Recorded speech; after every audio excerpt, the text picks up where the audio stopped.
কিভাবে মানুষের সর্বনাশ আরো বেশি করা যায়, এই সর্বনাশা নীতি তারা দেশটা চালাচ্ছেন।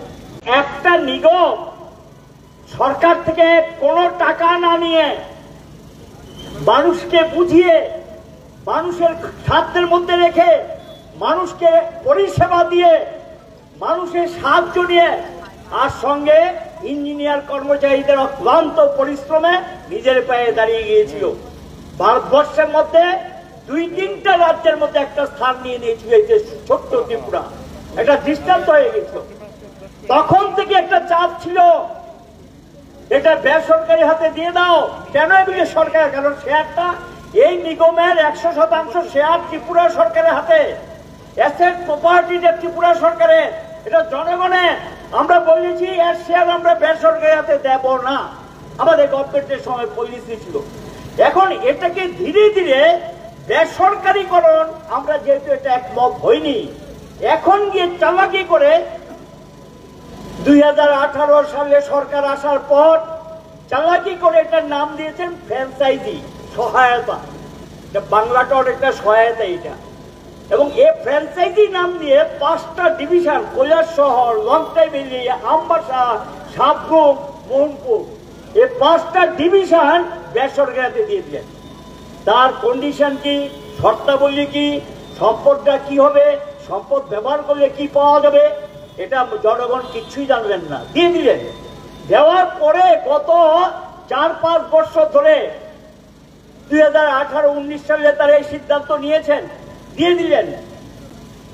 আমরা তো বলেছি এটা বেসরকারীকরণ। এখানে দাঁড়িয়ে আমরা প্রতিবাদ করে বলেছিলাম এটা সর্বনাশ করছেন, গ্রাহক পরিষেবা পাবে না, দেশের যেখানে যেখানে দিয়েছে সর্বনাশ হয়ে গেছে। এই ক্ষতি একদিন রাজ্যবাসীও টের পাবে, নিগমও টের পাবে। আপনারা জানেন দীর্ঘদিন ধরে ফিটকো বলে একটা সংস্থা, যারা আজকে থেকে 4 বছর আগে রাজ্য সরকারের সাথে একটা চুক্তি হয়েছিল 2020 সালের 1 জুলাই, ডিস্ট্রিবিউশন ফ্র্যাঞ্চাইজি এগ্রিমেন্ট। কিন্তু আমরা দেখলাম পরবর্তী সময়ে তারা যে শর্ত অনুযায়ী আমাদের এগ্রিমেন্ট হয়েছিল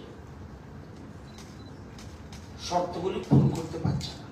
তাদের বিরুদ্ধে গ্রাহকদের অসংখ্য অভিযোগ, এবং অভিযোগের হবে না, এগুলো আমরা তদন্ত করেছি, এটা প্রমাণিত হয়েছে। এবং গ্রাহক পরিষেবা নিয়ে জনতার লাগাতার ক্ষোভ সত্ত্বেও তাদের পরিষেবা উন্নত করতে পারে। এবং এই যে আমাদের রাজ্য সরকারের দায়িত্ব হলো আমরা জনগণের কাছে দায়বদ্ধ। যেহেতু দায়বদ্ধ সেহেতু আমরা সাইলেন্ট থাকতে পারি না। যখন এরকম করছে তখন একটা আমরা নোটিশ দিই, যদি অন্যান্য বিষয়ে অনেক নোটিশ দিয়েছি, কিন্তু 4 মার্চ 2024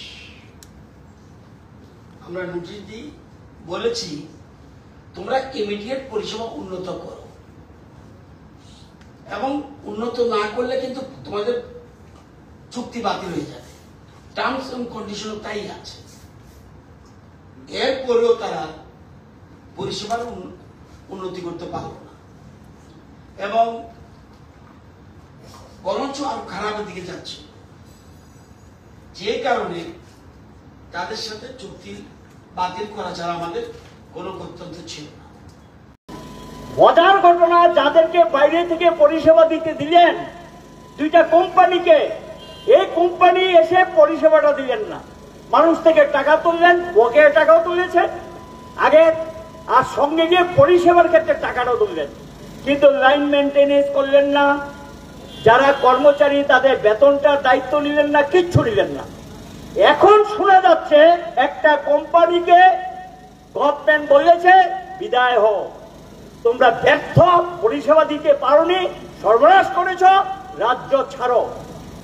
ছাড়া কেন তার আগে জিজ্ঞাসা করুন যে পরিষেবাটা যারা দিয়েছিল তৎকালীন সময়ে দায়িত্ব তাদের কাছে তখনই তো আমরা প্রতিবাদ করেছিলাম এরা লুটপাট করে নিয়ে যাবে। এখন শোনা যাচ্ছে এরা 150 কোটি টাকার উপর এই নিগম থেকে বিদ্যুৎ নিয়ে গেছেন। এই টাকাটা দেওয়ার কথা, নিগমের কাছে জমা দেওয়ার কথা, এই 150 কোটি টাকার উপর এই জায়গার টাকা নাকি জমা দেয়নি। আমরা হিসাব করছি ভালো টাকা পেন্ডিং আছে, 152 কোটি টাকার মতো পেন্ডিং আছে। এটার সিস্টেম আছে, আপনারা জানেন না বোধহয়, জানতেও পারেন। এটার জন্য এই পয়সা পেতে হলে এটার সিস্টেম আছে। বিজ্ঞপ্তি নয়াদিল্লিতে একটা কোর্ট আছে, সেই কোর্টের নাম হলো national company law appellate tribunal. সেখানে করতে হয়। এখানে আমি ইচ্ছা করলে হাইকোর্টে গেলে হবে না, আমি লোয়ার কোর্টে গেলে হবে না।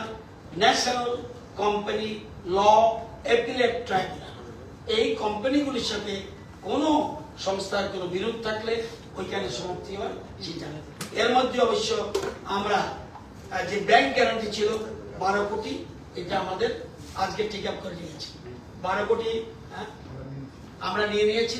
12 কোটি টাকা ছিল তাদের ব্যাংক গ্যারান্টি, এটা আজকে আমরা আমাদের টিএস আর ইসিএল এর আমাদের ক্যাশে নিয়ে এসেছি। এই টাকা কি অনাদায়ী থাকবে? কেন এটা গ্রাহকরা বহন করবে? এই টাকাটা কিন্তু এটা কিন্তু ঢুকবে, কিন্তু যেহেতু নিগম থেকে বিদ্যুৎটা নিয়ে গেছেন টাকাটা আদায় করতে পারেনি, এটা কিন্তু অনাদায়ী থাকবে। এই অনাদায়ী টাকাটার দায় ভাগ বহন করতে হবে ত্রিপুরা রাজ্যের 9 লক্ষ গ্রাহককে। কারণ নিগমের 1 কাপ চাও যদি খায় তার পয়সা কিন্তু গ্রাহককে বহন করতে হয়, এটা নিয়ম। স্বাভাবিক কারণে অপরাধ করলেন আপনারা, ভুল করলেন আপনারা, অন্যায় করলেন আপনারা, তাদের বিরুদ্ধে ব্যবস্থা নিলেন না। এখন শোনা যাচ্ছে 150 কোটি টাকার উপর নাকি তারা এখন হাত পাত্তারি গুটিয়ে রাজ্য ছেড়ে চলে যাচ্ছে। কি হচ্ছে এগুলো? চলবে এগুলো? তখনই তো আমরা বলেছিলাম এটা ভুল সিদ্ধান্ত। দেশের বিভিন্ন জায়গায় দিয়েছে, ফেল করেছে, আবার সরকার সেখানে এটা দায়িত্ব নিতে হয়েছে। কেন এটা করলেন? 10টা সাবডিভিশন ফিডকোর অধীনে ছিল এবং সাই একটা কোম্পানি আছে, এটা কৈলাসহর 1 and 2, ওই 2টা সাবডিভিশন সাইয়ের অধীন রয়েছে। সেখানেও প্রায় 44,000-এর মতো গ্রাহক রয়েছে।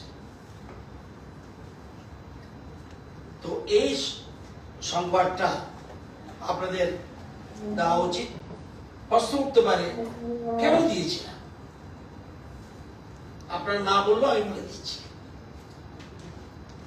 দেখা গেল সার্ভে করে এই 10টা সাবডিভিশন এলাকার গ্রাহকরা যারা বিদ্যুৎ ব্যবহার করত তারা বিদ্যুতের বিল সঠিকভাবে দিত না।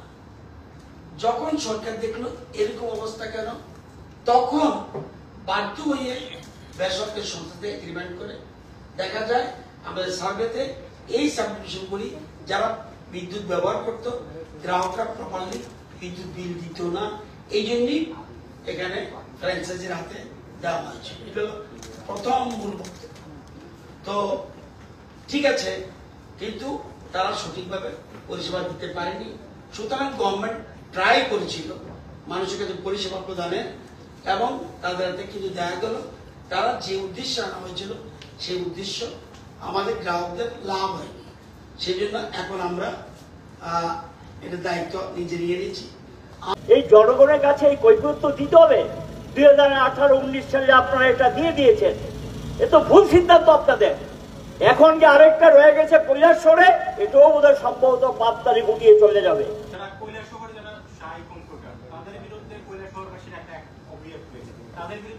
তাদেরকে ওয়ার্নিং দিয়ে দিয়েছি, তারাও যদি সঠিকভাবে না দেয় আর কিছু বলবো না, 1-1.5 মাসের মধ্যে বুঝতে পারবেন। এটা মনে রাখবেন, আইনি ব্যাপার দেখতে হবে। আমি স্কোপ দিয়েছি, যেমন এটা মার্চ মাসের লাস্ট স্কোপ দিয়েছি, এর আগেও নোটিশ দিয়েছি, কিন্তু মার্চ মাসের লাস্ট নোটিশ দিয়ে বলেছি ডেভেলপ করো, আদারওয়াইজ প্রবলেম।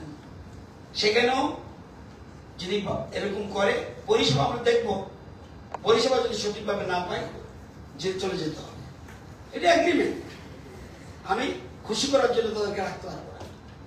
প্রশ্নটা হলো, তাহলে যেই টাকাটা মানুষ থেকে তুলেছেন এই টাকাটাকে ফেরত দিন, তাদের বিরুদ্ধে ব্যবস্থা নিন।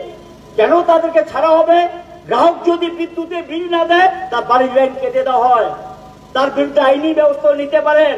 তবে এদের বিরুদ্ধে এখন আইনি ব্যবস্থা নেওয়া উচিত, এইভাবে তাদেরকে ছেড়ে দেওয়া উচিত না। এবং স্বাভাবিক কারণে এই সমস্ত জায়গায় ক্ষতিটা বাড়লো। আর আপনাদের উপরতলায় সাংঘাতিক ব্যাপার সেবার চলছে।